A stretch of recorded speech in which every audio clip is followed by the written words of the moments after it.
پاکستان کے I T exports میں 7 ماہ میں 20% کا نمایاں اضافہ۔ پاکستان کے آئی ٹی سیکٹر کے ایکسپورٹ میں رواں مالی سال کے پہلے 7 ماہ میں نمایاں اضافہ ہوا ہے اور اس دوران میں 20% اضافے کے ساتھ 1.34 بلین ڈالر تک پہنچ گئی ہے، لیکن ملک میں جاری ڈالر بحران اور پاکستانی روپے کی امریکی ڈالر کے مقابلے میں قیمت میں کمی سے آئی ٹی کے شعبے میں ایکسپورٹس بھی متاثر ہوئی ہیں اور اس بحران کی وجہ سے جنوری 2023 میں 23% کی شدید کمی کا رجحان دیکھنے میں آیا ہے۔ اعداد و شمار کے مطابق صرف جنوری کے مہینے میں آئی ٹی کی ایکسپورٹ 190 ملین ڈالر ریکارڈ کی گئی ہے، جبکہ اس دوران سافٹ ویئر سروسز کی ایکسپورٹ میں 15% کی کمی واقع ہوئی ہے۔ جنوری میں نمایاں کمی اس بات کی نشاندہی کرتی ہے کہ اس مہینے میں امریکی ڈالر کے انٹر بینک اور گرے مارکیٹ ریٹ کے درمیان تقریباً 10 سے 15% فرق رہا ہے اور اس وجہ سے ایکسپورٹرز نے اپنی رقومات کو پاکستان میں واپس لانے میں تاخیری حربے استعمال کیے تاکہ ان کا خالص منافع میں اضافہ ہو سکے،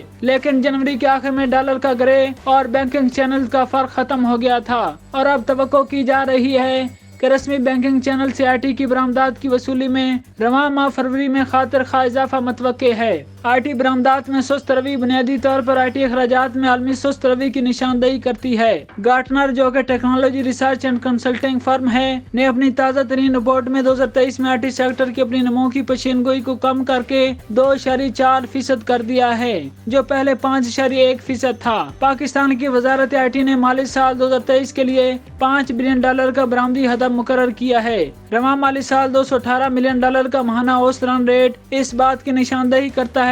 کہ پاکستان برآمدی ہدف کو بڑے مارجن سے حاصل نہیں کر سکے گا۔